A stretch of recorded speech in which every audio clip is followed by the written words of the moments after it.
doing our best to bore everybody to death. So. Okay, we're good. Okay. All right, I'd like to call to order the meeting of the Tompkins County Industrial Development Agency for Wednesday, February 8th, 2023, and welcome to everybody. Before we begin, I just wanted to say thank you to our board members, Faith Vavra, Shauna Black, and Mike Sigler, I see Mike is over there, for their service in the past year, and to welcome our new members, Duxon and Deborah and Ann, who's back with us. So I think we're poised to have a good year. First item of business is privilege of the floor, and I do have one blue card. If anybody wishes to speak, they should sign a blue card. But I have Margaret Fabrizio, if you'd like to come to the microphone. Yes. You have 3 minutes. Thank you so much. My name is Margaret Fabrizio. Can you hear me? With my mask? Okay. I live at 105 Cascadilla Park Road in the city of Ithaca, and I've lived in Ithaca for 40 years, 40 plus years. And I've paid Ithaca city taxes for 40 plus years, school taxes and county taxes. So I'm here to represent that voice that you may not hear from very often, to give you a kind of reality check about taxes in Ithaca. And I can't say that I've done a lot of research yet on abatements. It's next on my list. But I've just finished an article about tax exemptions with regards to institutions. So I've been looking at a lot of tax exempt numbers. And it's been pretty shocking to me to discover that right now, according to the assessor's report from 2022, the exemption impact report, the city of Ithaca has about $3.5 billion, I want to say it again, $3.5 billion of property that is tax exempt. So some of you know this, but maybe not everybody. The tax rate in the city right now is $11.98 per thousand. So I realize that abatements are only a piece of why we don't have enough money in the city's coffers to do everything that we need to do and to get our taxes to a more reasonable amount. I know it's not all about abatements, but abatements are a piece of it. And, you know, I can't tell you how much money we're losing right now with abatements that have been given over the last 10 years, but I'm willing to bet it's not a drop in the bucket. So what I wanted to say is partly that. I am opposed to the request for the Ithaca Gun Redevelopment Project to receive an abatement of over $5 million.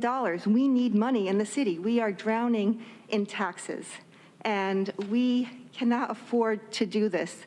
I think that this project has been in the works for several years. So it's not like it comes to a surprise to the developer that, oh, we need to do a cleanup. The cleanup was part of the stipulation. They knew what it was going to cost when they went into this. So I do not feel that the taxpayers should now have the responsibility to cover the cleanup. And also, I wanted to say that abatements is, and I know I'm not an expert on abatements, but part of the idea of abatements, I think, is to help a project get off the ground, to help kind of jumpstart a project. And, you know, I expect that this project will be full on day 1, if not by day 30.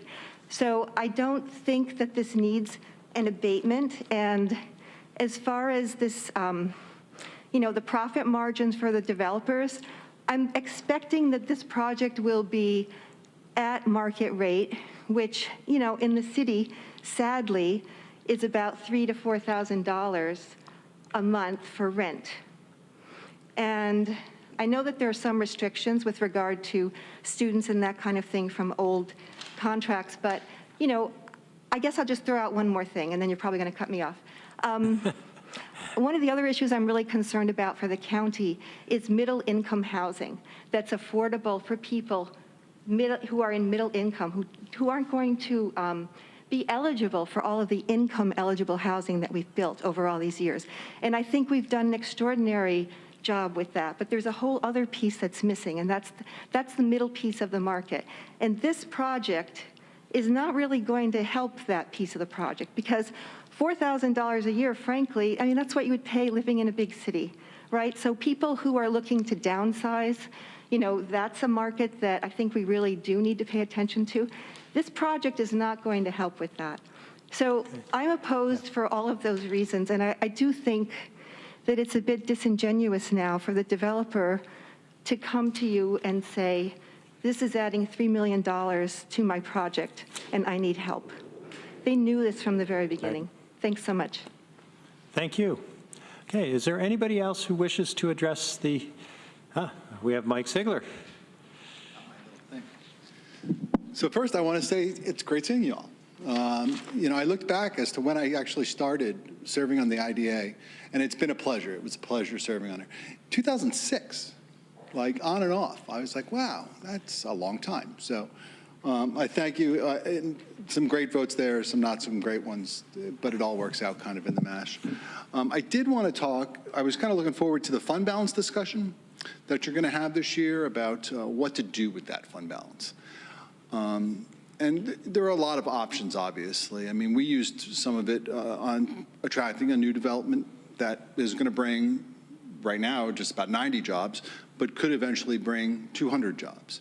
And we see in the light of like Borg Warner, for example, they're shifting jobs out, but we're bringing jobs in. So we need that balance all the time. And so I thought that was a great use of the fund balance. I would like to encourage the IDA to maybe consider using part of that fund balance, not on small business loans. We've done that, and that actually is great. One of my favorite stories that Heather talks about is a guitar guy. He used to build guitars out in, I think, Danby, and we gave him a small business loan. But it's like him and maybe one other person. But that's the majority of people that are working in small business. That's the majority of the jobs in the country are these little tiny, you know, one-person, two-person shops. I would like you to maybe consider maybe a grant program, whereas you actually give money to a small business and say, listen, we want some accountability. We want to see how you spend it, but we also don't want you kind of getting put out for this. And the reason I think maybe we should consider this is I saw how Syracuse used some of its ARPA money. And that's exactly what they did. They went and they found these small businesses that applied for the money. They got maybe $10,000. What are you going to use the money for? The one guy said, listen, I just want to make my building look better. I couldn't over COVID. I had no money coming in. The building facade looks trashy. He used the money for that. And then you go and you look and you're like, yeah, that actually looks like what I want going on here. And the part that's going to bring it home, for me anyway, is, you know, I walked on the Commons the other day, you know, I'm like, there's a lot of businesses closed on the Commons. And I understand the city, I think, overly focuses on the Commons. It should probably focus in some of the other areas of the city. But I said this to one of my fellow, you know, legislators, and they were like, oh, well, there's not that many businesses closed. It's actually doing okay. And then they went and took a walk, and they came back, and they're like, yeah, there's like 8 businesses closed. That's a lot. It is a lot. And maybe it seems like there is a dearth of people in our community who want to start that little business, right? The guy, I don't know who started Waffle Frolic 11 years ago, but I never thought that a waffle restaurant would last. I'm like, you gotta be kidding me. You're gonna just sell waffles? How is that gonna survive? Yet 11 years later, that was still a growing still a concern. And, you know, supplied a lot of jobs for that 11 years and brought in a lot of money for that 11 years. Lasted longer than most businesses. So I'm hoping maybe the IDA would consider that, because that is the backbone of the country. That's the backbone of our community, frankly, is these tiny little businesses. And sometimes they just need 10 grand just to make the building look better, or 10 grand to make that little piece of equipment. We can't always just be focusing on the big fish, is kind of like my point. So thanks, and good luck. It'll be a fun year. Thank you, Mike. Yeah. Is there anybody else who'd like to address the IDA? Okay, well, thank you for coming in. Ms. Fabrizio, if you wanted to have a conversation, I would be glad to do that at some point. I would love to do that. Okay. Are there any additions to the agenda? Seeing none, we can proceed to item 4 on our agenda, business, and our first item is 121-125 Lake Street, LLC, The Breeze application. And I see we have Todd Fox with us. If you'd like to come up. And Heather, would you like to introduce this project? Yes, I'm good. Thank you. So you have in your packet an application for 121-125 Lake Street, the Breeze, as well as a presentation of the site context and history that the applicant provided. I'm going to let Todd give an overview of the project. Thank you, John. I'm going to let Todd give an overview of the project. Todd Fox is here from VISM. Laura Matos is also here on the screen. She's the CEO at VISM Development. But I'd like to address, some of the IDA particulars first. You do have in your packet a community benefits overview. This is information that's essentially pulled out of the application and created to comply with the state's requirements for IDAs, that we do address some of these particular points that are in the cost benefit, what they call a cost benefit analysis. The project is unique in that it is a brownfield site that's registered as a DEC inactive hazardous waste disposal site. That's what makes it eligible under the CTAP program. You have to either be in the downtown density area or listed on the DEC's inactive hazardous waste disposal site list, which this is. So if anyone's wondering how it's eligible, it is eligible even though it's outside of that downtown map. The downtown density policy, we call it CTAP, Community Investment Incentive Tax Abatement Program.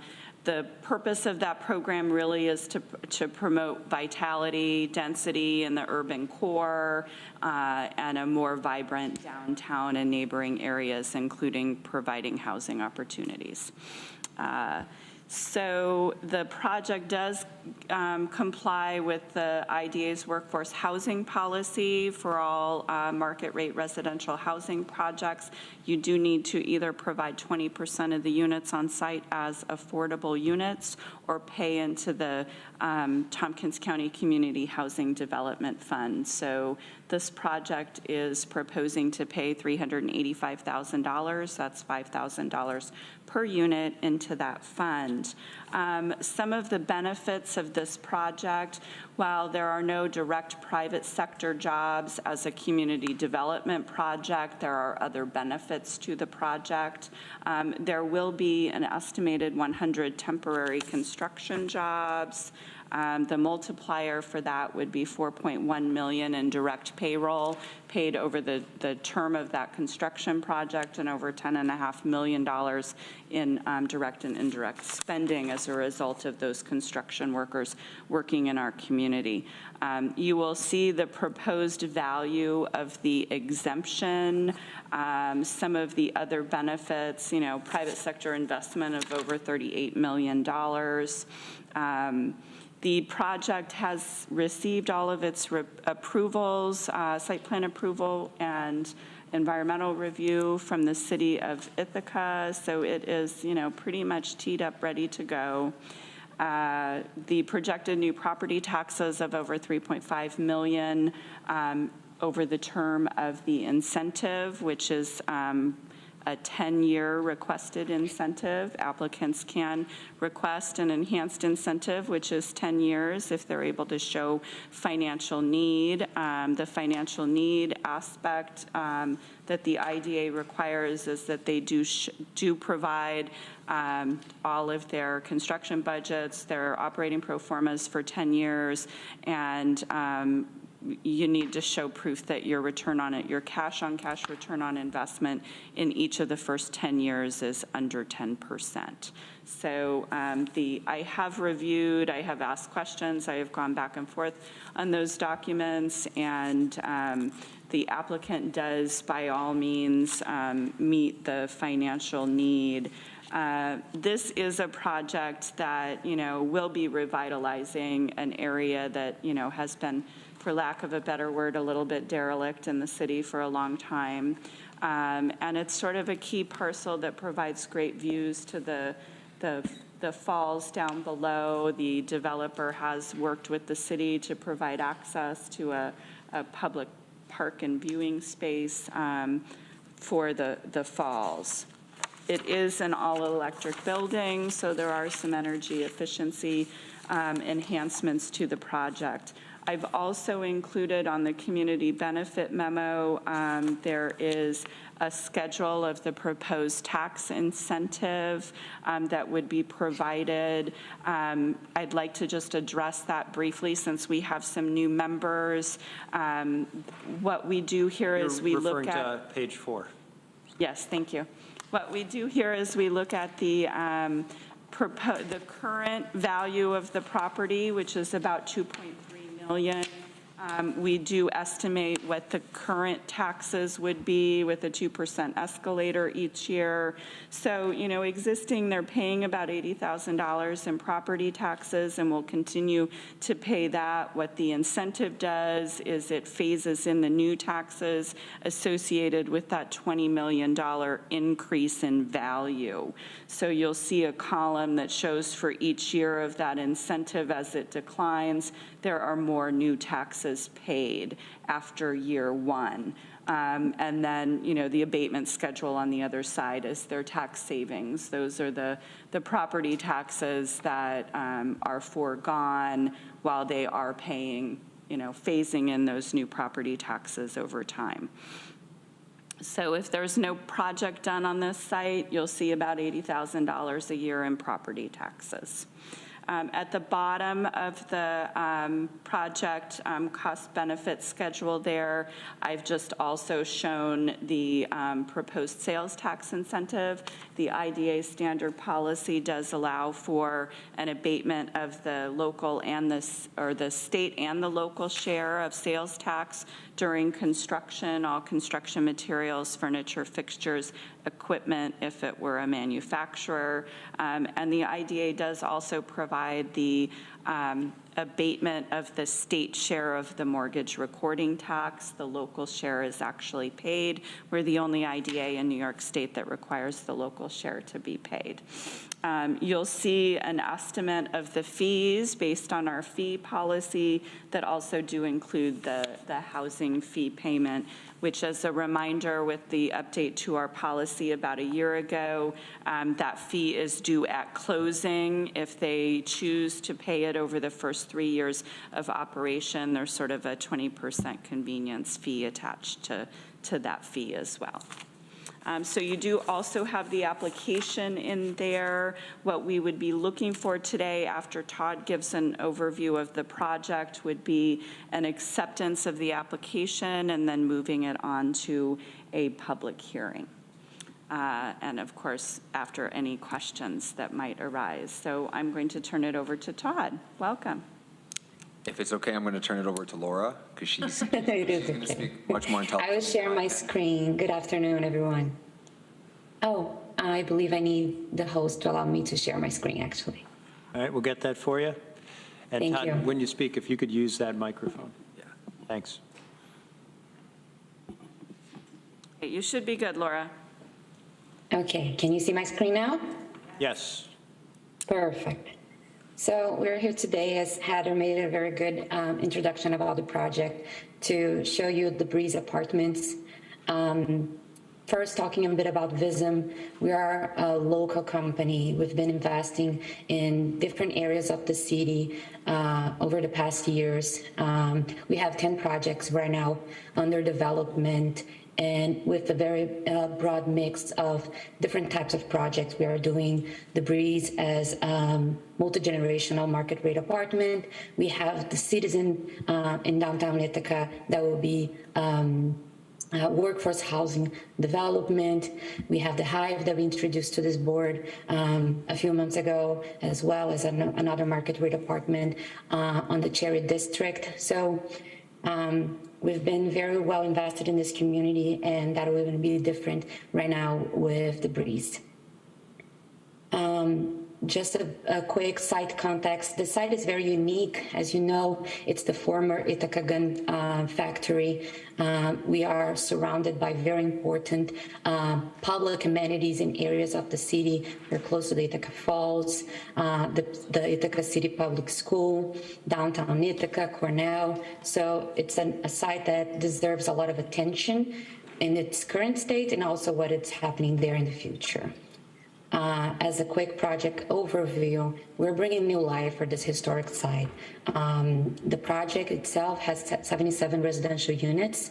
It's a bit over 100,000 square feet of gross buildable area. And as you can see on the areas highlighted in yellow, we are proposing an extension. We're proposing and paying for costs of the extension of a sidewalk on Lake Street to make not only for our property, but for everyone that will access the overlook and everyone in this area, a better access to down and up the hill. Additionally, there is a connection, as you can see in yellow, through our parcel. That is a walkway connecting Lake Street to the city's parcel that was donated before from our parcel to the city. And that would be a public overlook to the Ithaca Falls. That will be built and maintained by Visum and will be open to the public so they can access the beautiful views of Ithaca Falls. We received preliminary site plan approval. We received secret negative determination and also BZA approval. As Heather said, we are pretty much ready to go, expecting just the final site plan approval next month. Or I would say this month. There are several community benefits that we see in this project. I believe the most important one is the actual cleanup of this site that has been contaminated for many, many years, putting the community and the environment at risk. The city cleaned the city parcel a few years ago, and having this site connected to that one still contaminated put not only all the effort that they put on that site at risk, but the whole surrounding community. As a member of the public emphasized as well, there is a $3 million just to clean up the site. And that is just one of the factors that make this project unique.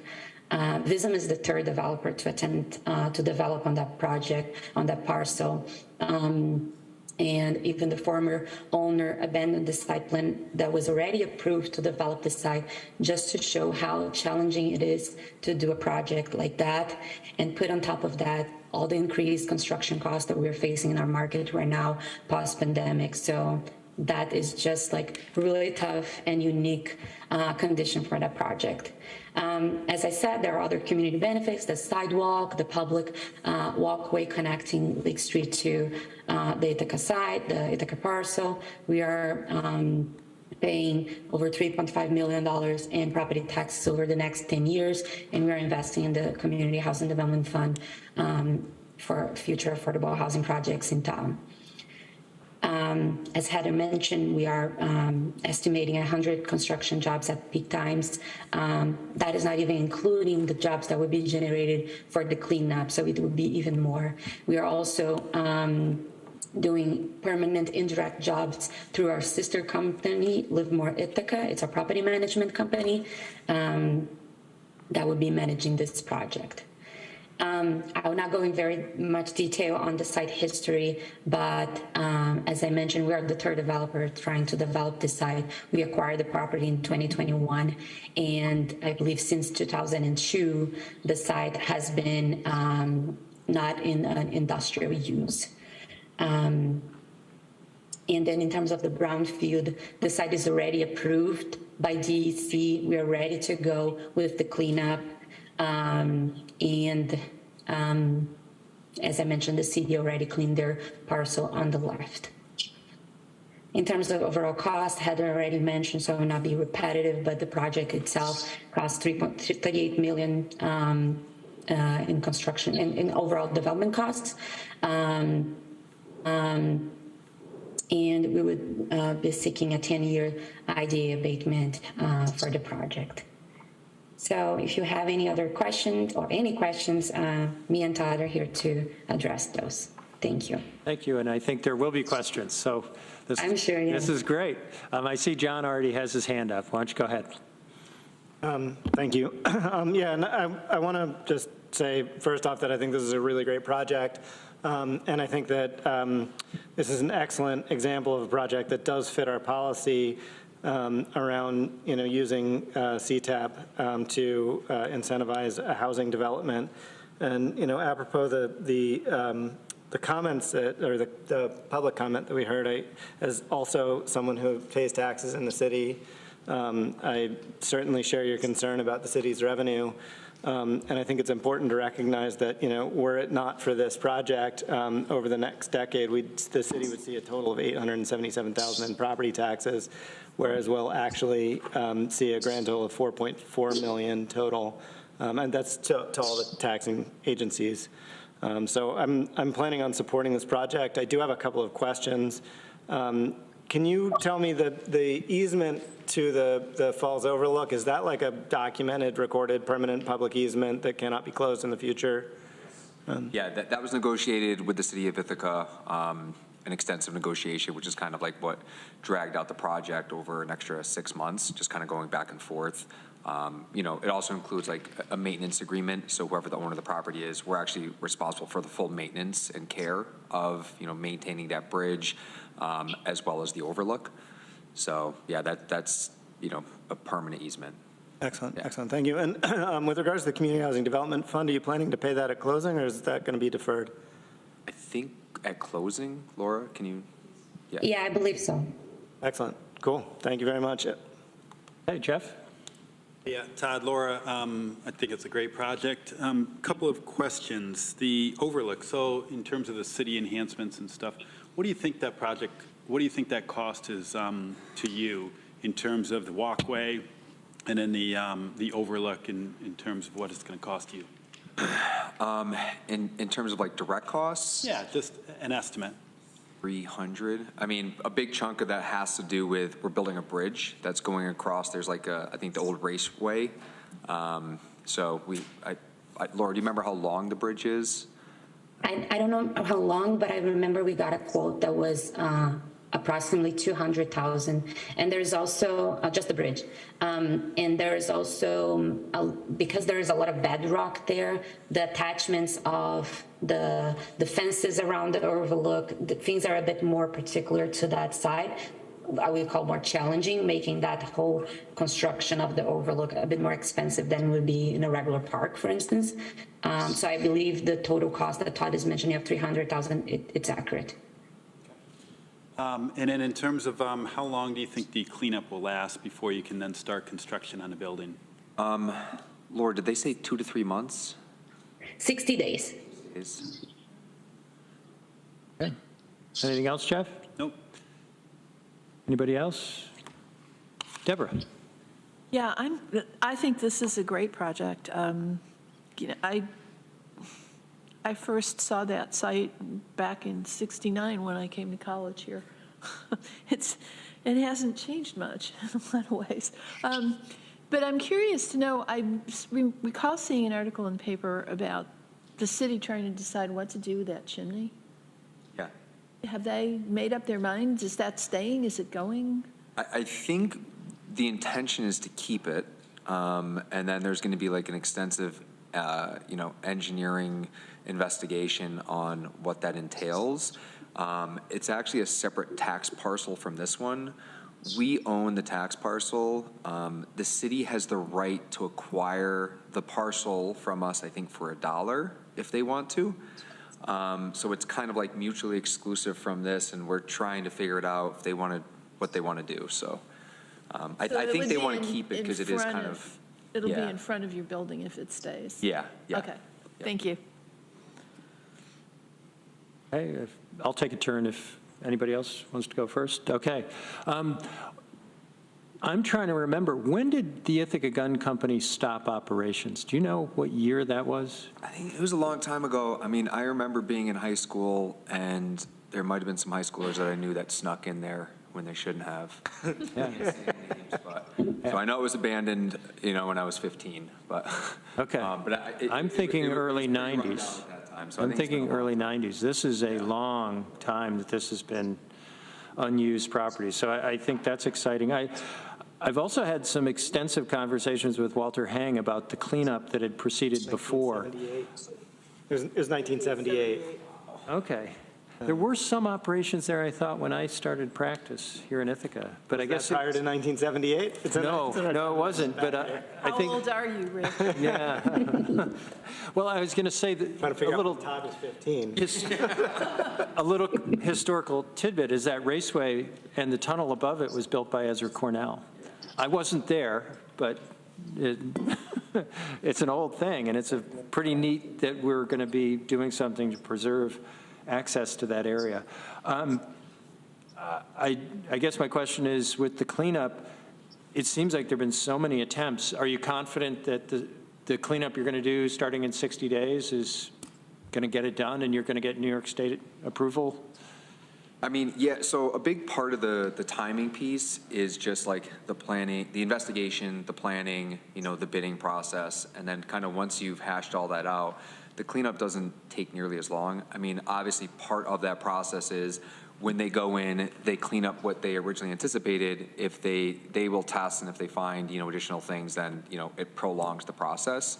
So if all goes well, it should be 60 days. It could be longer. So, Okay. I mean, we're being told by our consultant as well as, the contractor that we're working with who just does environmental cleanups that, that's what it's going to take. Obviously, weather permitting as well. I mean, that's a variable, but Okay.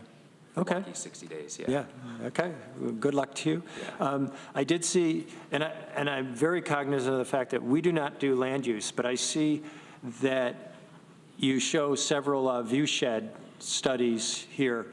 And I know in prior development issues, there were questions from people living above this project or different versions of this project that they had viewshed issues. Are those largely resolved? Have you dealt with those with the city? Yeah, so actually, there's a deed restriction, and I think it's like 580 feet, like elevation above sea level. So we capped out our building at that. We've been working with Peter Bloom, who's the neighbor, who I think was the one who got that deed restriction in there back before the developer. That was like predated Frost, Travis. And so, but yeah, yeah. It's in here, Is in it? the Okay. package, the So- 580 feet. Yeah, so we've been working, So- extensively with them, and that's That's largely resolved. Yeah, You don't yeah. have unhappy neighbors. no unhappy neighbors. Okay. And we also did for the planning board several images of like placing the property, the new building on the site and getting views from so many locations. And I would say like 98% you can barely see the site because of the slope. And we also placed very intentionally the building on the lower side of the site because of the slope. That if we place it over, we could actually do a larger building, but it will be higher and would interrupt more the views from the neighbors. Okay, thank you.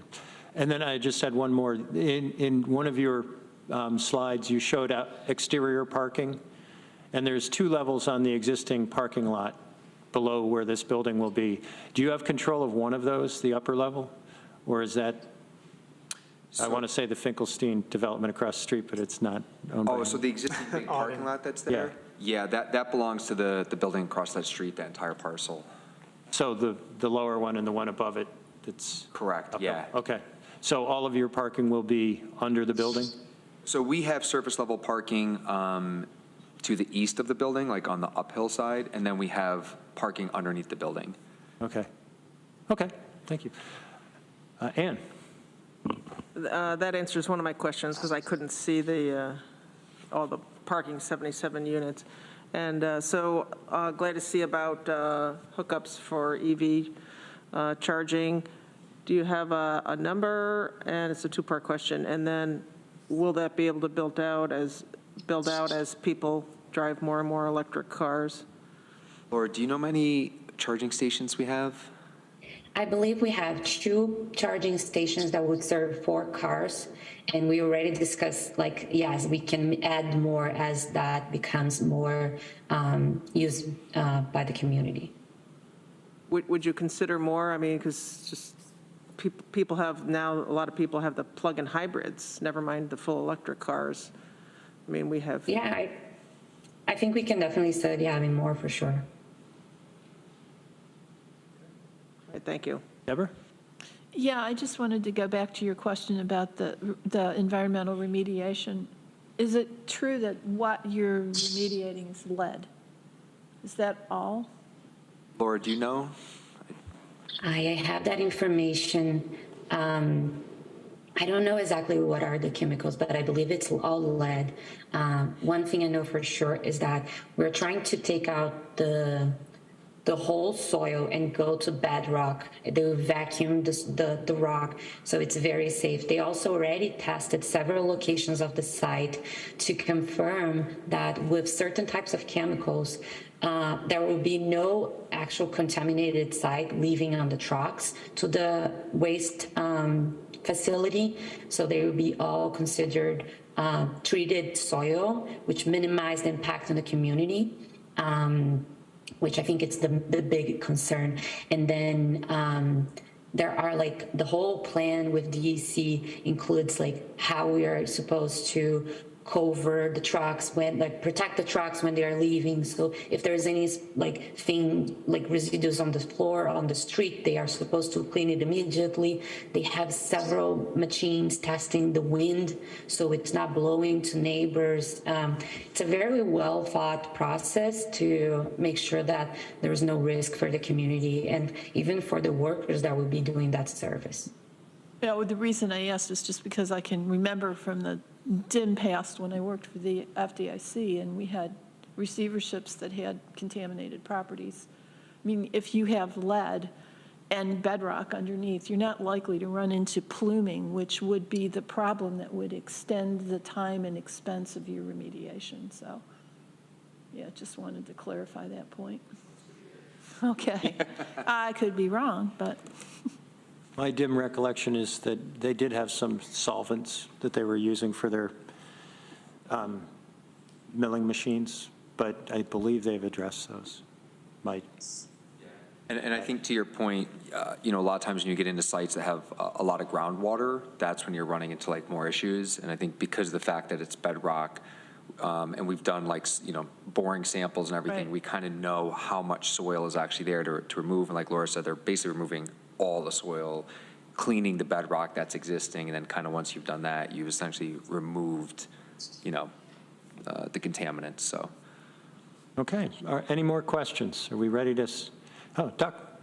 Yes. Not a question, but just a comment that, with regard to John's question, so we passed the agreement with the easement and everything in January, and so if people are interested, I can send that around. It also has details on the smokestack, which I forget offhand, but it's in there too. I think this is a really good thing the city has done. This is really basically developing a whole new park access, and it's going to be a stunning view.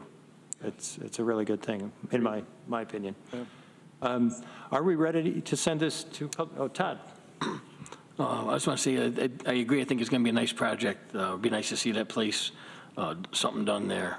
I worked across the road at the original Gun Hill project back in the late 80s. So it's nice to see something being done there. The one thing I see is 26.8%. Financial from the public sector.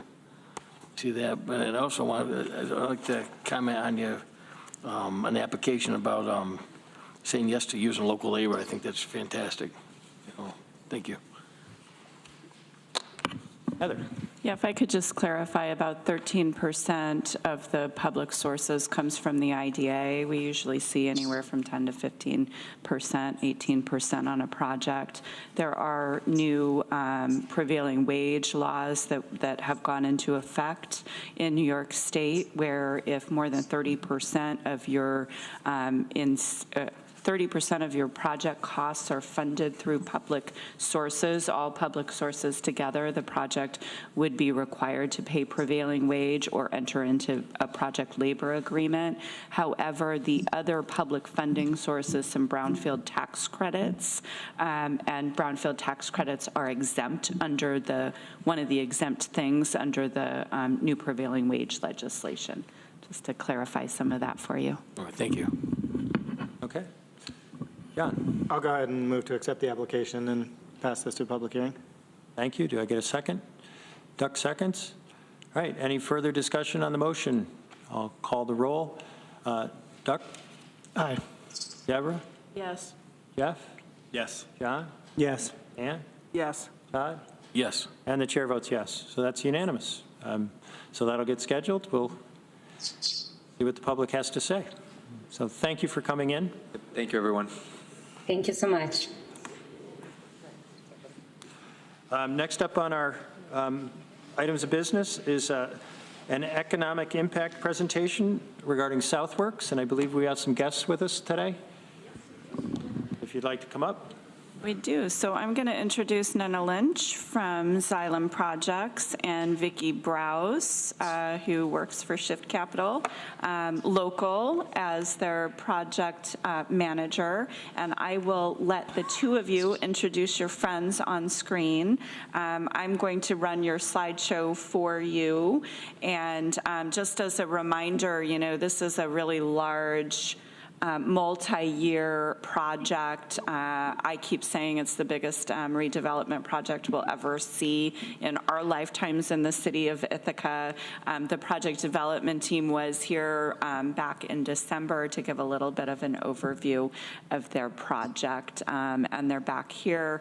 I think they'll recap a little bit, but also they have hired a third party to do an economic impact analysis so we can start to understand what some of the community benefits for this project would be. I thought that would be a much better route than me trying to quantify all of those things. So bear with me while I put that up, and I'll turn it over to you, Nana. Vicki's going to start. Okay, so we have in the Zoom, we have Brian Murray, who is the CEO of Shift Capital. And we also have David Lubin, who is from L Enterprises, one of the co-owners. And welcome, everybody. Hey, everyone. So we're here today to talk about the Southworks project, and we are going to do an overview for the people who were not here last month when we presented.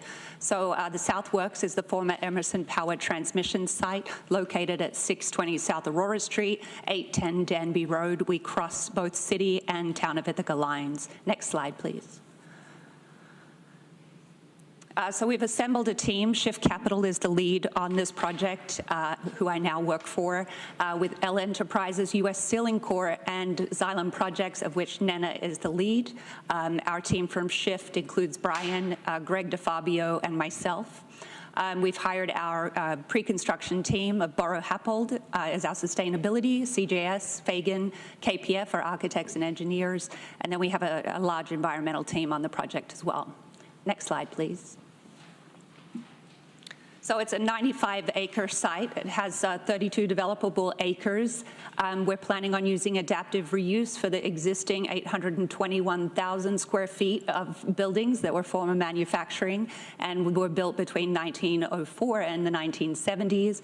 Our plan is to do an additional 1 million square feet of housing on the site, and we're in an Empire Zone and Opportunity Zone. Next slide, please. So you may have been wondering what we've been doing. So actually, David started working on this site in 2000. Could I interrupt just for a second? If you could just talk for just a minute, what does that mean to be in an Empire Zone? What advantages does this give this project? So this project is deemed to be an economic stimulus for the area and a potential site that could be invested in and receive benefits as a result of that. And an opportunity zone means that people are able to invest monies that are capital improvement monies into the site. Yeah, it's a federal designation where you can invest and capital gains and have that money protected. It's very favorable. It's a way to, and opportunity zones are designated by census tracts. So the whole idea is that to encourage investment in under invested areas. Thank you. Sorry to interrupt. That's okay. David put a letter of intent to purchase the site in 2012, 2013. We have done extensive environmental remediation over approximately the last decade. So we've received seeker approvals. We've been through the DEC site plan process, and we have received an approval of the ROD, the Record of Decision Amendment, to make most of the property up to restricted residential, and we're able to divide off a piece that is unrestricted residential and have a small piece that is commercial and industrial. We're anticipating. Can I ask yeah. what the difference is between restricted and unrestricted residential? Because that's something I've never. Yeah, sure. So when you're doing a site management plan for the site, so there's different designations. If there is restricted residential, means that any time we basically dig into the ground, that we're required to follow the site management plan as issued by the DEC. So if we were to dig anywhere below, so in residential areas, there's a 2-foot cap of clean soil put on top. So if we go any deeper than that 2 feet, we are required to notify the DEC of our activity and to follow the protocols that are outlined in the site management plan. Thank you. Thank you. Next slide, please. So we had a master plan for this site that had been developed over time that repurposes the existing core buildings, and we add additional residential to the north of the site and the south of the site. And when I'm talking about the unrestricted residential, it's really that south end of the site, close to the South Hill Business Park. We'll end up with about 450,000 square feet of commercial space, about 250,000 square feet of industrial space, and about 1 million square feet of housing. Next slide, please. So Nena's going to take over. Yes, this is where I take over. Okay, next slide, please. So we use the term whole neighborhood approach, and it's really more an approach. It's how we're planning to develop the site, and it has 5 parts. And we thought it may be helpful to go over them because it actually speaks to many of the community benefits as well as provides an overview of the project. So the first is adaptive reuse. Next slide, please. So obviously this site has been developed, started as the former, the legacy of the industrial in the early 20th century. So obviously, and there are about 800,000 existing square feet of industrial use. So that's a lot of embodied carbon, but it's also a lot of embodied character. So we plan to, for the most part, adaptively reuse this space for everything from commercial and retail to light manufacturing as well as homes. Next slide, please. So when we think about adaptive reuse, obviously most often you think about the buildings themselves, but one of the things that's so interesting about this site is that it's been closed off from the rest of Ithaca since that early 20th century. So we're actually thinking about how do we adaptively reuse, in a sense, from a planning perspective. So a word that we use a lot when in our conversations with our architects and planners is connectivity. Really looking at the site in context to our neighbors, the downtown, Ithaca College, as well as Cornell, which is a little further afield, the South Hill residential community, really thinking about, okay, how can this site really serve and serve its neighbors? Next slide. So this is a little bit more of a view of just the site and a diagram that our landscape architect is working on, really thinking about those throughways on the site, just to give you a sense of, on a more granular level, how we're thinking about connectivity. Next slide. So housing. We are well aware that there's a housing shortage in Ithaca. Our site plan approval has granted us the approval to build over 900 units. Some small portion that's to be decided will be probably for sale, but the bulk of it will be rental housing. And we foresee that, and it's going to be a mix of market rate as well as affordable affordable and workforce housing. And in fact, the images you see here, the top and the bottom one are images from our modular construction companies that we're talking to build the site. And that's how we would solve for the workforce housing in particular. Everything we build, all the new construction would be highly focused on energy efficiency. And in fact, these modular construction companies focus on passive house in particular. Next slide. So we're also talking about what we call an innovation ecosystem. So from day one, we knew we wanted to create activity and energy on the site. And really the question was, what makes sense? What's going to work well? And again, we took that view of what's going on in Ithaca currently, what's working well, where are there gaps? And what we quickly learned from speaking with a number of stakeholders is there's actually a vibrant startup community here. And the real pinch point for a lot of companies is that graduation space. So you're in an incubator, you've been successful in getting that first round of funding, you have to leave the incubator, where do you go? And our understanding is that there's a real lack of viable space. But we're not just interested in solving for square footage, right? What we think is really possible and we're excited about here is the creation of an ecosystem. So where you have an ecosystem of small to mid-sized companies that are working together with shared amenities, shared services, perhaps, where there's real energy in working together. And then when you create this ecosystem, we also think that Ithaca then has the potential to not only retain the companies that are being born here and leaving for elsewhere, but then we have the opportunity to attract other companies. And so on the slide here are the collaborators that we're in discussions with on all of these topics. Next slide. So workforce development, this is near and dear to our heart. One thing I meant to mention is I am the developer here, but my background is also in economic and community development. I worked for Mayor Bloomberg for several years, and one of my policy areas was actually workforce development, so it's near to my heart. But our fourth partner, who you saw on the first slide, Melissa Geska, she's president of U.S. Sealing Corp, and she's been doing workforce, which is a contract. And she has actually been implementing workforce development programs on the ground for the tenure of her career. She's also chairwoman of the Rochester Building Exchange. So this is something that's near and dear to all our hearts.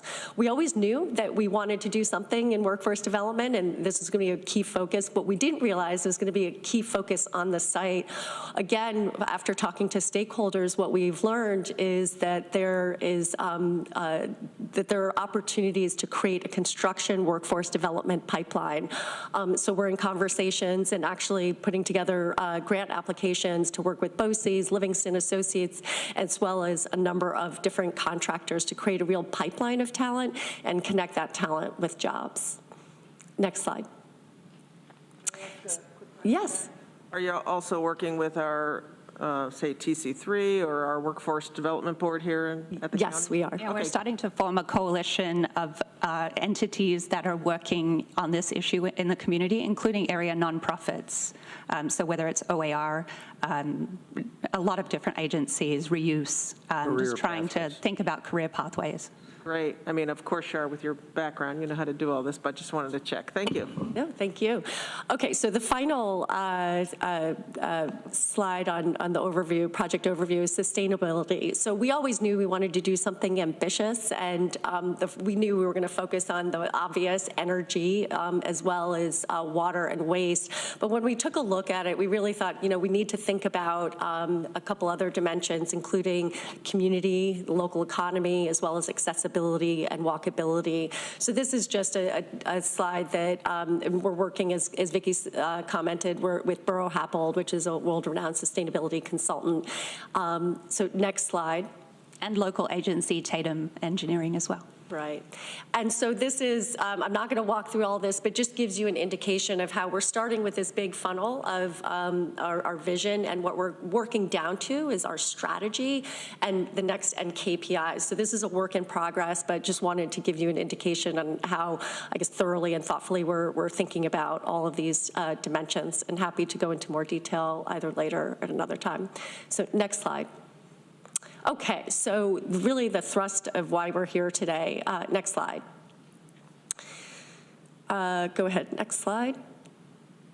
Okay, so economic impact. Just a couple context setting comments first. So the numbers that we're sharing today were produced by eConsult Inc., which is an economic consulting group based in Philadelphia. This is all they do. They work for policymakers, they work for businesses, assessing projects like this, real estate projects as well as infrastructure and transportation projects. And the way it works, and I'm sure you've seen a lot of this, but I just want to make sure we're level setting.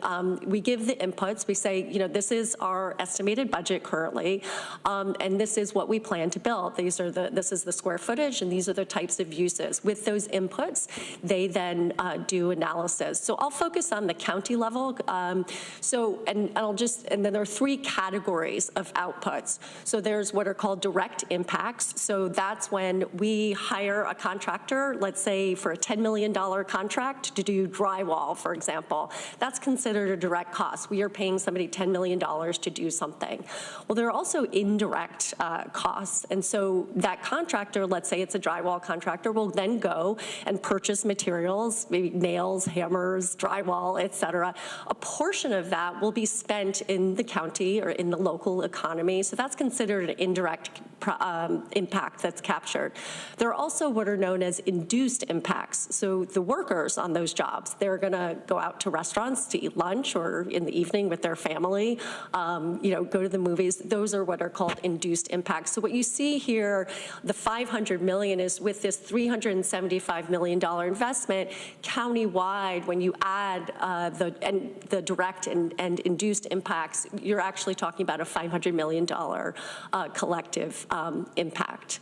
So that's the dollar amount. And then obviously we wanted to break out the city and town, so you saw that. Next slide.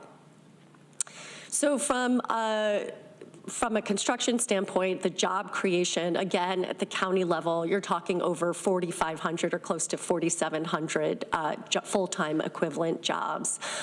We've included this red bar on the bottom to indicate the educational attainment level that is needed. So as you might expect for construction jobs, high school is sufficient for the vast majority of jobs that are going to be available here.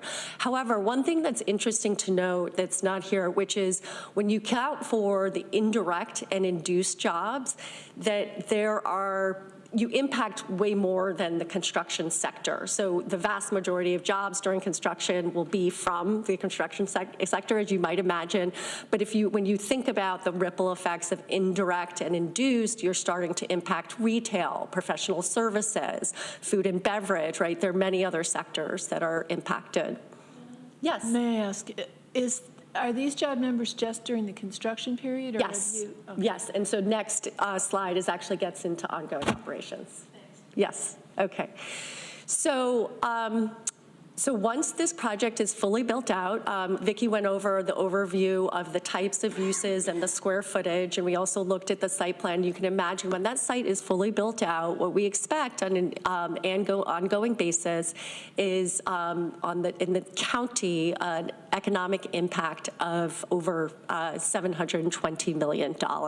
So what does that mean? So obviously we'll have to maintain the property. So that's probably really a small portion, but it's really looking at all these companies based on use, what they'll be doing, what they'll be actually generating, and then their indirect and induced impacts from those jobs as well. So next slide, it gets to what time period are you talking about? Like the 724 million? What do you mean? Annually. Annually. Okay. Yes.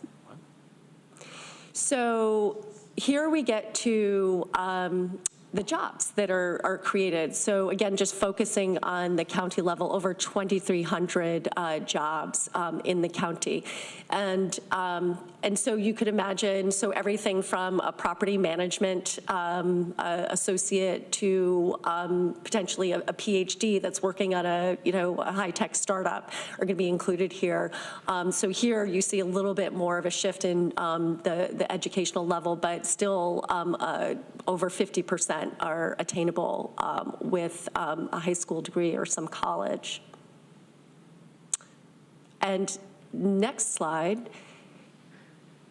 So we thought it was helpful to just, we sort of went over this in the project overview, but one thing that we thought was interesting is eConsult thought it was really important to talk about how the economic impact is, first and foremost, it's the dollars and cents and the jobs, which I know you're focused on, but it's all these other things that we've been talking about too. And increasingly, they're seeing municipalities really care about these things. So just wanted to, touch on that. And we don't need to go over it again, but it's the innovation attraction, workforce development, housing, micromobility, et cetera. I think that concludes our presentation. Let's see, next slide. Yes, there we go. Okay, great. Jeff, jump in. Your $724 million. So when, if things go well, yes, when do you think you would be fully up and running, occupied? Is it 10 years? Yeah, so we've been talking about 10 years. And the truth is, that's an estimate, and all these numbers are estimates. But yes, I mean, it's going to be a multi-phased, project that's partly market dependent. But yeah, we've been talking about. We think it's approximately a decade. John. Can you talk a little bit about that phasing specifically on here about how you plan to relate the deployment of office space to residential units? As we discussed the last time you guys were here, our office market here is pretty stressed. We've got a lot of vacancy, and I think that the real problem we're trying to solve as a community is housing. Have you put any consideration into trying to push more of that housing closer to the beginning of the project? Yeah, well, so in our initial, when we first started to develop the project, we did a series of public meetings, and the general public were like, please don't do the new construction first because we're fearing that you'll abandon the project. So we're planning, I know, but that was part of the feedback that we received. So our initial thoughts were to develop the core buildings of 21, 24, 33, 34 on edges of the existing buildings. So now we're taking a look at the needs of the community and thinking, should we be building middle-income housing? Should we be building some for-sale housing? And should we be doing that first? So we just are working with a new architectural team as well to assess our master planning and our phasing to see whether we should really focus on that first, because now we see from the community that that is a need. So I don't know if you have anything more. Yeah, no, and it's, and you can imagine, there's phasing, there are many elements to considering phasing. So one is, what makes sense. You don't want to do one phase and then have a construction site, immediately next door. So you want to think about, protecting whatever you've built and doing it. But the other consideration are community needs. The other consideration is financeability. So there are many, many dimensions. And then for all of these, you need to consider circulation, both truck access as well as pedestrian access, et cetera. So we are currently assessing all of that, as Nikki suggested, but Vicki suggested, yeah. So we'll speak to the office part if you'd like. So there's going to be very little non-connected to industry office space in the complex. So we might have office space as part of an incubator accelerator program that is tied to other types of businesses that are locating there.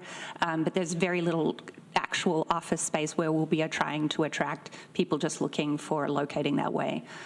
So there might be an office on the mezzanine of building 34 that will be overseeing manufacturing or light industry.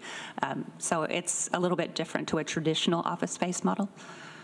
So you're not just running to law firms and accounting? Yeah. Well, no, but I mean, Embark is a perfect example of a startup that might locate here, and they're located in my building today. So, there's some give and take. People are finding things that work here, right? So, and if you have, a bunch of vacancy downtown, and you deploy 450,000 square feet of office space, I think you're going to see more vacancy. And I'm definitely aware of that, having worked on the Herald Square project. Yes. And the other thing that we're really trying to be conscious of is not poaching from other locations within the area. So looking to network and find out ways that this site could be used. Yeah, I want to stress something that I commented on, which is this concept of complementing what's here and building on what's here and finding the voids and really looking to focus on those. We think downtown Ithaca is fantastic and is fantastic for this project, and we want downtown Ithaca to continue to thrive. So what we're really looking to do is bring a new type of offering, to the market, not compete with what's currently there. And anything we do would, we would look to pre-lease a significant amount. We're not going to do a lot of spec office space and just wait around and hope that the right tenants, come along. But hear you on residential. And fortunately, that's also the easier to finance piece as well. Did you have something? Yeah. So in the calculations you had there with those numbers, how to get to those numbers, what kind of occupancy are you looking at, with the manufacturer part? Are you looking at, how realistic is that number as far as, is that like 50% of your calculation, or is it? So they do an industry standard by type of use of each building and determine how many square feet of each industry would result in. So it would be an average of manufacturing. Now, we know that manufacturing space could be, if it's automated, it could be like 5 jobs per 20,000 square feet, or it could be 50 jobs per the same amount. So right now we're using industry standards as we hone in on the uses of the buildings and their specific tenants, then we'll be able to report additional job-related data.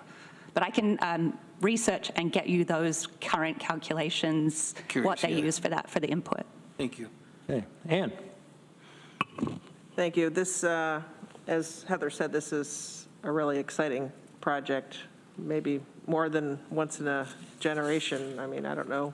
There's could never be a project like this. I don't think there has been before, so this is really exciting. And thank you for bringing this to us. One question I had, you had said on the earlier slides about, a certain mix of different things, like say for housing, for sale, market rate. Do you have are you going to be working on those figures? I don't know what stage this is in. Currently, yes. We don't have, we're not able today to say specifically what, and that's part of this planning exercise that we're doing. We do hope to do, as I said, some for sale and some, and probably majority rental, but it depends on this site planning exercise that we're currently doing. And we're also looking at different typologies as the images suggested. Some townhomes, some multifamily. Some single-family homes as well, if the technologies align to make it work, to make it pencil. So this would be like condo-type things, like within other buildings, so not actual houses, or? Can we go back to the slide of the housing? We're actually having meetings with several different companies who do a manufactured style multifamily housing, and we have some that are working on single-family homes. So you can see an example of that in this slide. So the top picture is a company called Module, and they build both single-family and townhomes, and they're able to do that and produce them at an affordable rate. Whether they're for sale or for lease. The bottom picture is actually another company doing something similar called Vessel, and they produce multifamily housing, and their goal is to be able to produce it at scale so that they're able to mitigate some of the costs with production. Ideally, one of our goals would be to manufacture the panels for this housing on the site. I don't know if that's feasible yet. We're figuring it out. That would be really cool. Industrial setup there of a company to do that and build itself. Building. It would come full circle. And then you have the workforce development that's feeding the workers for the. Building their own homes. That's the dream. Yeah, that's pretty cool. Okay. So I thought those houses were something like an example of the neighborhood. I didn't realize that. And, for myself, I'm always, I know we're always needing for sale housing. And, as affordable as that can be, and I don't know if it would make sense to, make them closer or attached to help, with efficiencies of various things. And that's what we're trying to figure out, and we're working with a master planner on what what are the costs involved with that, and what area we can designate. So as I mentioned, there are different designations according to the DEC Record of Decision Amendment and the Site Management Plan. So we do have that area on the southern part of the site that is unrestricted residential, and that would be the only area where you could do for sale units, so that they're not obligated to follow the Site Management Plan of the DEC. So that would be the area where you would see it, between kind of behind the Digicom building and next to the South Hill Business Park area. And one last thing. Yeah, go ahead. And so just going with our goals, you know, for the county, trying to be at net zero as soon as possible, but so just asking about electric vehicle charging. It's great that you asked that, because we have sustainability consultants. We have both Borough Happold and Tatum Engineering, and we're even looking at a hydrogen EV charging plant that could be at the site that could charge vehicles.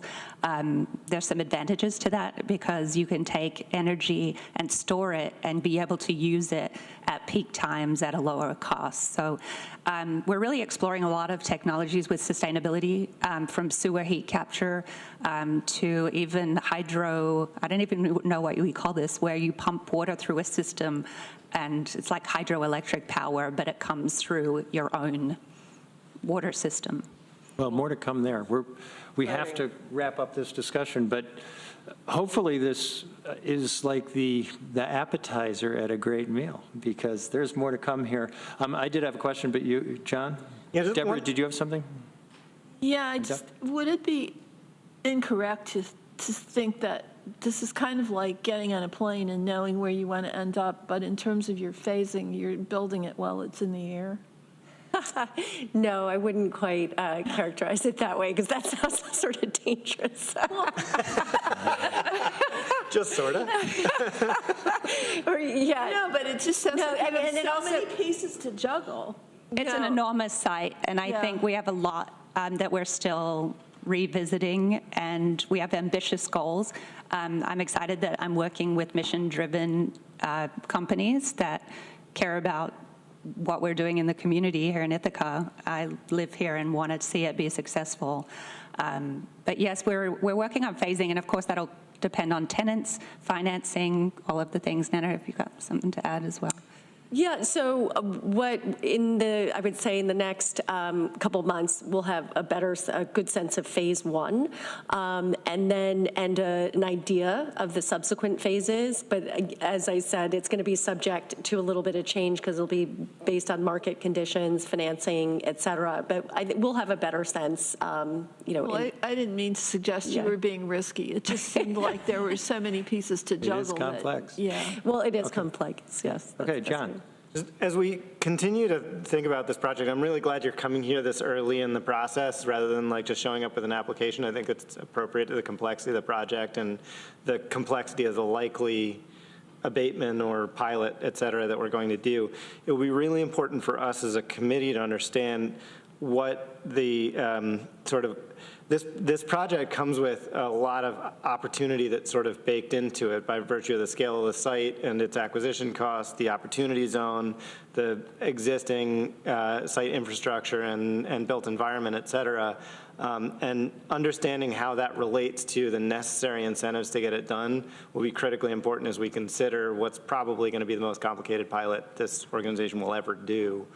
So I think that that's something to make sure that you keep in front of us as we consider. I mean, you've got a building you bought at $4 a square foot. That's like $96 a square foot less than anything else that sells in this community that's subject to adaptive reuse. I mean, some of these things make me wonder why we would need to do a pilot at all with generous opportunity zone credits and blah, blah, blah, blah, blah, blah, blah. So if you can help us understand that as we navigate this, I think that will make it easier for us to That's a really fair point, and thank you for that prompt. I think you're right that it's large and complicated, and although the purchase price sounds reasonable, it also comes with this site comes with a lot of infrastructure needs, risk, and of all sorts, and so that's really. But yes, a fair point and noted.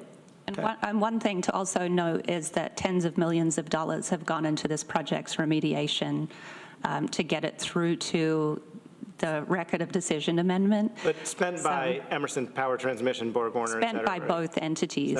So Emerson was only required to remediate the property up to industrial commercial standards. They were not required to bring it up to residential or restricted residential standards. So any of the difference was paid by the new entity. So, I mean, I guess helping us understand all that stuff is part of that picture. Yes, I'm trying to put it together, and like it's such a complicated piece, but we will be bringing that forward to and trying to work on that. I'm working on an application, and it's a very complicated application. If anyone needs to ask any questions outside of here, you can always contact us through the website, southworksithaca.com, or I'm Vicky at shiftcapital.us. Yeah, I don't want to cut off the discussion, but we do need to move on. So, Rich, I agree with you completely, John. We've got a lot to learn here. We have to stay up to speed. Yeah. Do you mind if, so in deference to our partners, and Brian, we have on, Brian, I just want to see if there's anything you would like to add or comment on before we sign off. No, it sounds like Rich wants to move us forward, and everyone did a great job. So I have a question I want to ask, so I'm going to be selfish, but Duck was ahead of me. So, just real quick, what, if any, plans do you have, speaking of access, to improve the Gateway Trail or provide connectivity to the Gateway Trail? And also, do you need city or any amendments to the city and town PUDs that were established before the current set of partners? I'm sorry, that last part of the question? Do you need any amendments to what? The customized zoning, essentially. Oh, yeah.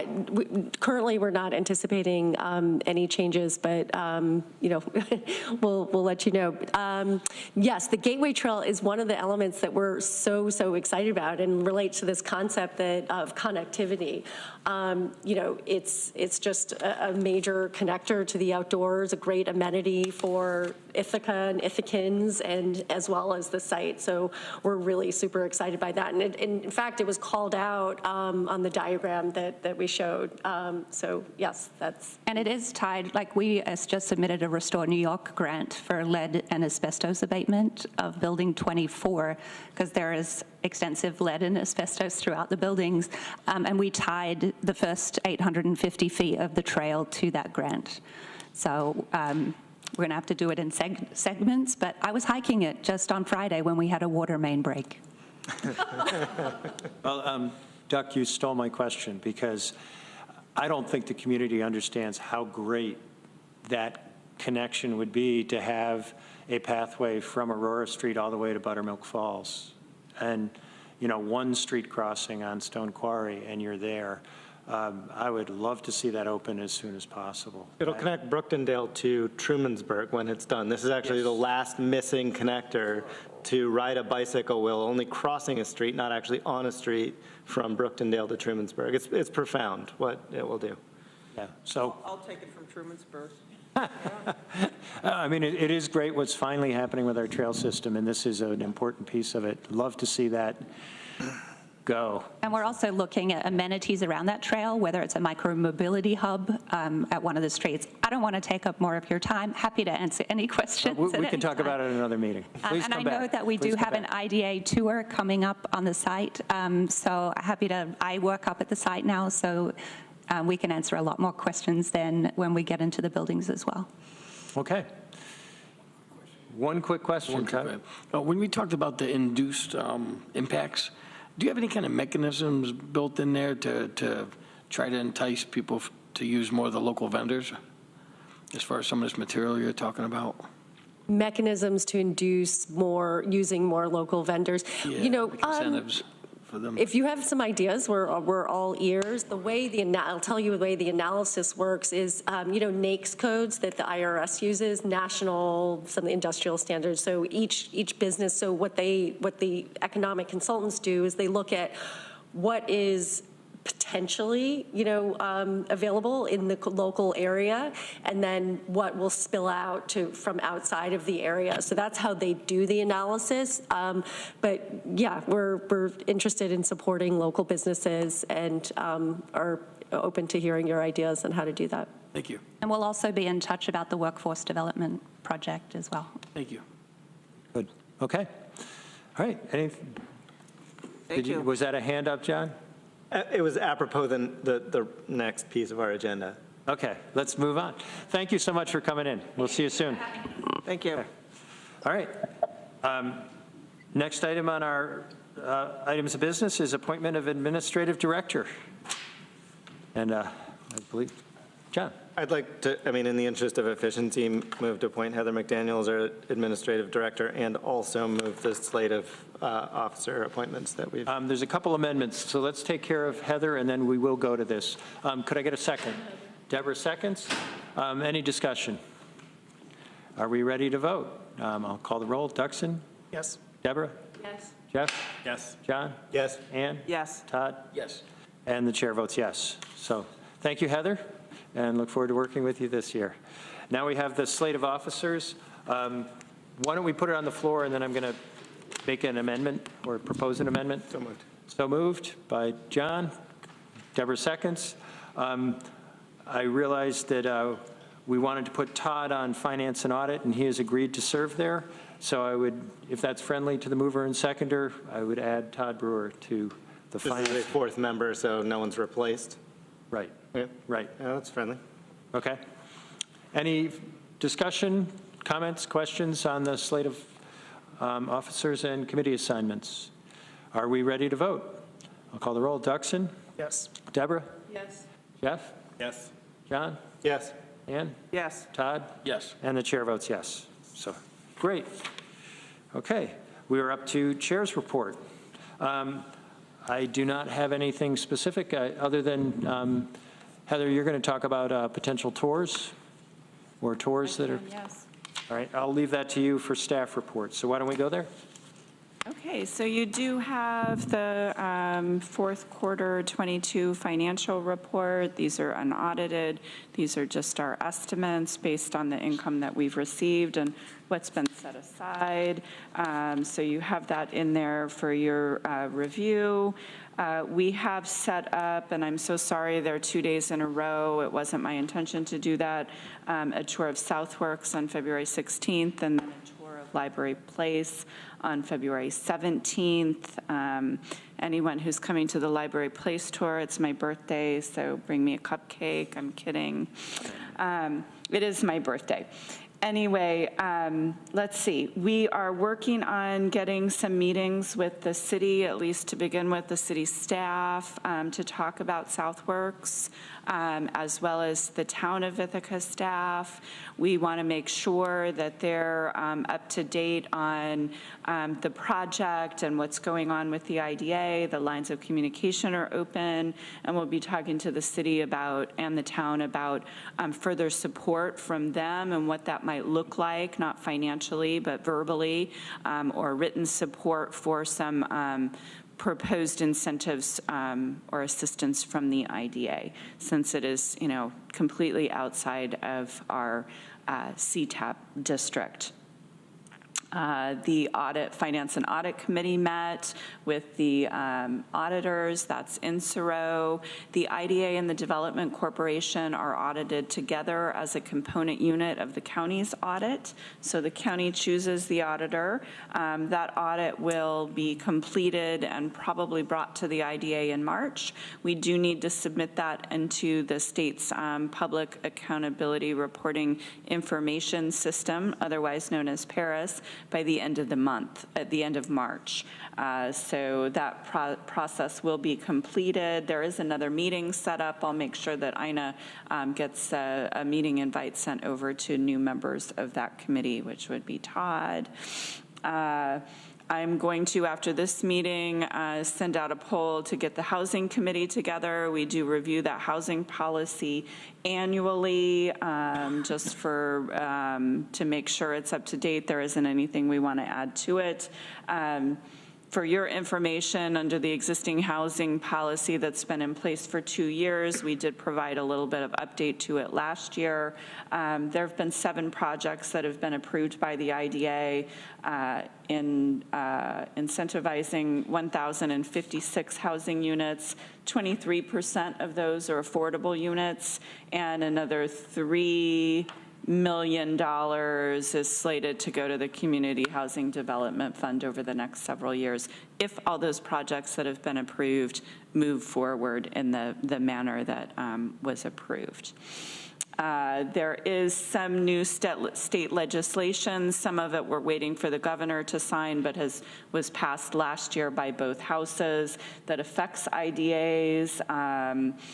And so Ina and I are working with our attorneys to make sure that our policies and procedures, our application is up to date. Just a brief overview. We are now required to notify all the affected taxing jurisdictions when a pilot is 2 years from expiring. So we're starting to put together those lists and letting them know what percentage abatement they're receiving, and incorporate that into our annual process. It is now required that any project developer that receives an incentive from the IDA, if they are challenging their assessment, they will need to notify the IDA that they're doing so. And then we already notify the affected taxing jurisdictions of public hearings and any proposed deviation from our standard policy.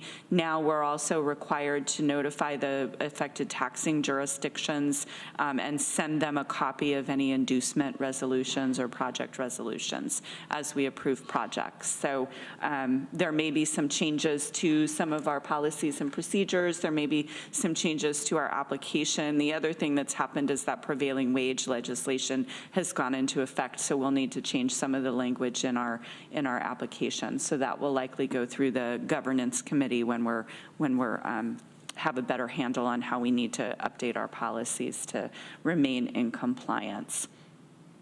I also wanted to introduce Stephen Mayer from Harris Beach. For those of you that are new, he's part of their economic development practice, and he graciously drives down here from the Rochester area for our meetings. He also works for Russ Genzel, who is on Zoom today. We gave him a little bit of a reprieve in the drive back and forth. But no, I apologize for not being able to attend, but you're in good hands with Steve. And further to, I'll be quick, further to Heather's point, as a firm, we're actively looking at these changes in the law, and it's somewhat duplicative because we give notice to the taxing jurisdictions anyway when we do a pilot, so we will noodle through it over the course of the next few months. That probably means more work for Ina, and it is Be Nice to Ina quarter because she's receiving all of the project reports from last year. We had 53 or so active projects, so tracking all those down so we can get that information for the auditors and getting that information uploaded into the state system by that end of March deadline. So yeah, and Heather, just so the board knows, like I said, it's duplicative. Because the taxing jurisdictions get the pilots anyway as a matter of law, and so they'll get them twice now, and the resolution. So it is what it is. Yeah, but my understanding is that the governor did agree to allow us to do it via email rather than certified mail to all the school board members. So, it won't be terribly onerous on our side or Harris Beach's side. I wanted to just review, we did approve 4 projects last year. I know it seemed like a lot more. We had a number of meetings where there were some minor amendments and some changes to things, but overall 4 projects. City Harbor Phase 2 was added to the Phase 1 of the project. They just received their construction budget, their construction bids, so that project should be breaking ground sometime soon. The Cliff Street Retreat project slated to close probably in March or April. The Gateway Lofts project, I think they're starting the renovation of that building any day now. And then access to the tax-exempt bond market through the Development Corporation for Cuga Medical Center to purchase those 2 vacant parcels, big box parcels at the mall. One of them will be a healthcare training facility. All in all, $72 million in capital investment, 2.7 million. I wish I could read my writing. 2.7 million in proposed new property taxes over the term of the proposed incentives, new payroll over $874,000 in just 3 years. So by all means, you know, tremendous impacts for the work that this group does. Okay. And just for the new members, if you could just, I know you probably covered it at onboarding, but Paris, just talk a little bit about why this creates issues for us. Oh, and I did do an orientation for all the new members last week, and Rich John joined us. I just want to thank you all for your time. Paris is the Public Authorities Reporting Information System.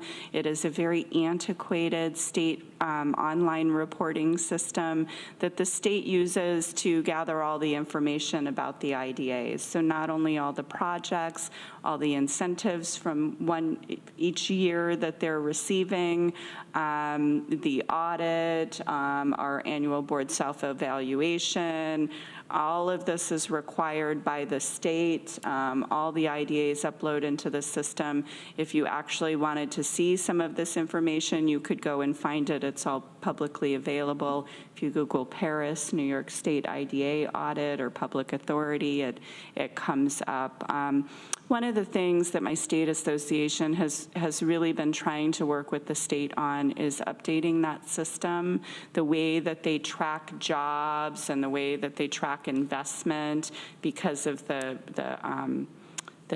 years of the pilots is very confusing and doesn't really adequately reflect the work that IDAs do, and it's just a number. Not all projects create jobs, and jobs are not the only measure that all of us IDAs think or say that we're providing in terms of benefit to communities.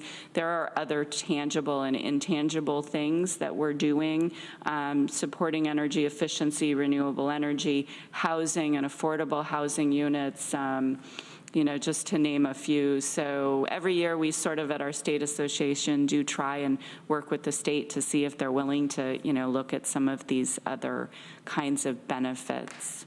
Yeah. Anyway, it's a challenge for Ina, and it is her season, so we have to be good to her. Okay. Any questions for, yes, John?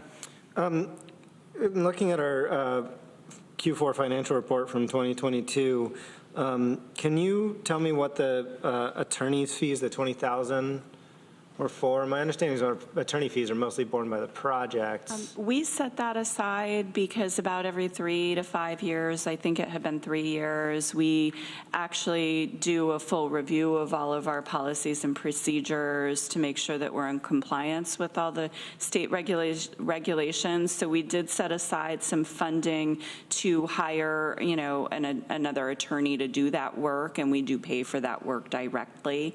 I can't say as we've been billed for that work yet for last year, but we did do it. We had it done. Yeah, and John, this is Russ. I think it's probably Bob Ryan, right, Heather? Yeah.